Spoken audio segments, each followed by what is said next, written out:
Billy Lucci, our good friend, which I'm sure we'll talk to Billy this week, has reported. Had they officially fired him yet or not? Has it officially? Right now, it still says breaking per multiple sources. Texas A&M set to part ways with Jimbo Fisher as early as today. The decision was reached at the recommendation of the AD and the university president during last Thursday's Board of Regents meeting. So this is before the big blowout win Texas A&M had this weekend. Play the game of their life against Mississippi State. Hey, let's get him one more shot.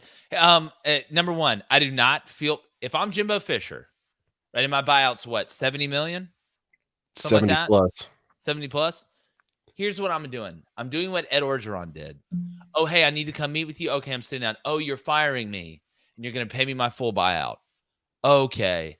Can I help y'all with anything? Like, do I just get to leave now? Like, can I just leave now and then and just go home?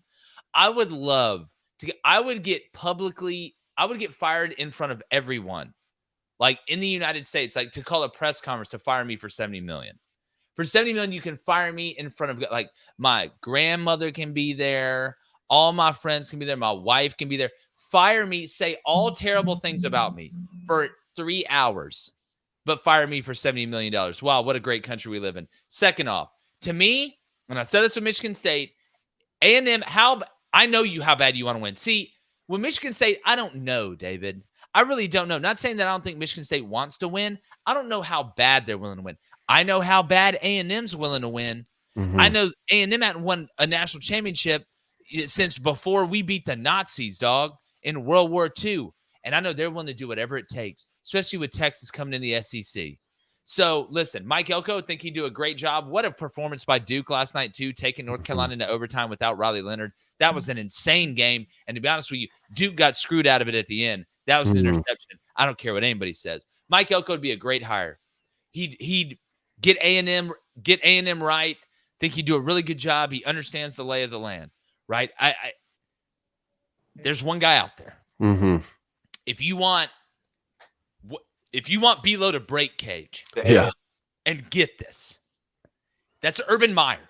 Okay, is he a great guy? No, but guess who you just hired at offensive coordinator, bud?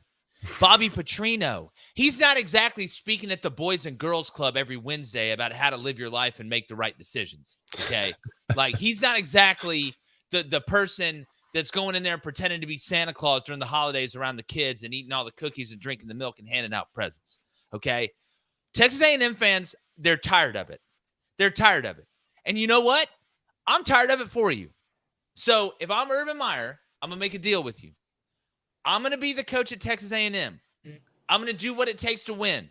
Not worried about Saban, who's they're slowly, they win it this year, who knows? But when are they going to put Saban on the raft and send him down the river while they light the candles and everybody's singing on the shoreline, right? No, Sabatron. Yeah. Sabatron 3000. Look, I don't trust AI, David. I don't want to get into that.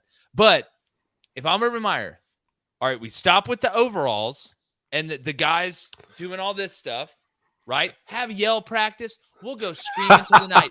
We'll go to every neighborhood in College Station and scream. It'll be like Christmas caroling every week. No more overalls with the dudes doing that, okay? No, it's just not. That's tradition. They're not stopping. Yeah, well, really? Well, your tradition of not winning national championships, that one's still going strong. I guarantee you 99% of A&M's fan base would rather those dudes not walk around in overalls, not being funny and freaking everybody out to be able to win a national championship. So it still says Texas A&M.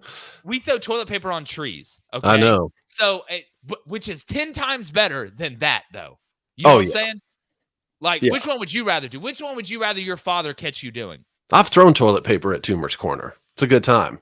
It still says Texas A&M expected to fire head coach Jimbo Fisher, which is the second time I've heard is expected to in the last 48 hours. How ESPN knows that Texas A&M is expected to fire him before Jimbo Fisher's actually told, and how they know that the Big Ten is expected to suspend Jim Harbaugh before the university's actually told. Don't get me started on all this crap. But Urban Meyer is not going to take the Michigan State job. He's just not going to go coach at Michigan State.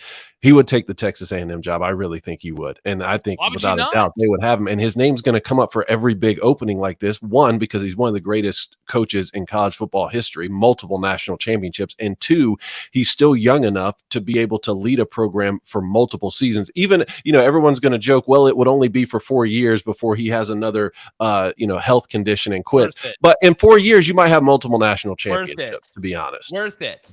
100% worth it. I mean, you got grandfathers hadn't seen A&M win this thing. Can you imagine the conference with Kirby Smart, Nick Saban, Brian Kelly, Texas coming in, Oklahoma coming in? Good God. Man, go get Urban Meyer. But in reality, if it's not Urban, a couple names, obviously Mike Elko, Lance Leipold from Kansas. I just don't know if everybody gets super excited about that one. If that one's just like, what do you think, Blaine? What about Dabo? Y'all think Dabo would take it? No. What? No. What if you're A&M? Why would you hire Dabo? I mean, multiple national championship winner. Good guy, runs down the hill really good. Look at trajectory. He'd have to change his whole approach. Well, maybe it's time. All right. Maybe it's time. What, not using the transfer portal? I think it's time to do the opposite of that. I think it's time to use Mike Elko really feel like the right fit? Who gets excited about that? He does have history with the program, though, right? I mean, no one's going to get, oh, great, guys, we hired Mike Elko. Can't wait.